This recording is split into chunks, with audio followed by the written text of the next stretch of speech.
Hop aka, mana o'sha sizga Termizdaman dedim-ku, o'sha yerda obyekt xudo xolasa ishga tushdi. Mana blogda chiqib boshladi. Bu yer dom quradigan firma uchun, shuning uchun poddollarga chiroyli taxlabana qildiryapti. Ham bloglar sifatini ko'rsangiz bo'ladi. Hech qanaqa joyi yo'q. Qing'ir qiyshiq, qorni chiqqan boshqa joylari yo'q. Hammasi xudo xolasa chiroyli.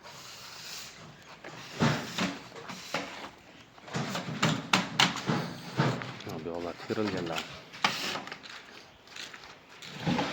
Qishga chiqarish uchun shuna ustlarini yopib tayyor qilingan, kesilganlar bular.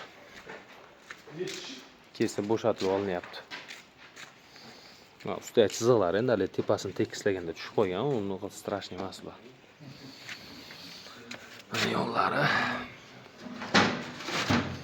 Mana ham shu kesayotganda tosh bundan turib qolgan, shuni izani qilib tresina bilan narsa emas.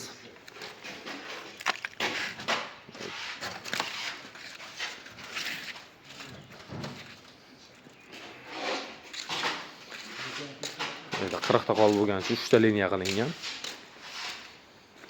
Mana qoliplar ham u boshdan boshgacha qoliplar zamasga qilinmaydi. Mashq holatda shuni moylab quyiladi, hech qayerdan oqmaydi, protechka yo'q.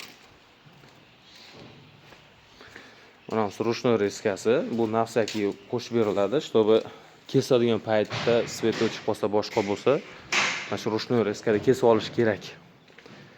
Endi u ham nafsaki kerak, chunki vaqtida kesmasangiz blok qotib qoladi, shu bilan kesib bo'lmaydi, brakka chiqadi. Mana mishalkasi, bu suv bachogi montajlari qilib tayyor qilib qo'yilgan. Mana sizga aytgan shu aqlli garelka. Shu yerga bitta zapravka qilinadi, где-то bir 100 kg ketadi. Shu bilan 2 kun 3 kun ishlasangiz bo'ladi. Bu miyalari o'zini o'zi mana ma'lum gradusga borganda yoqsiz bo'ladi. O'zi yoqib o'chiradi, hozir ishlari. Hozir 22 gradus, mana gradusni ko'rsatib turadi.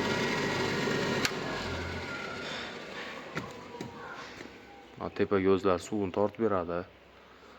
Xudo xolasa, hammasi как положено moshina qilib ishlab, ustanovka qilib ishlatib beriladi.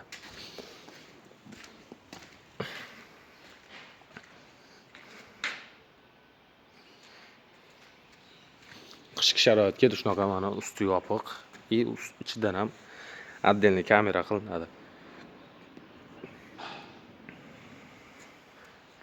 Mana shu joy 25 ga 13, eni 13, uzuni 25 metr.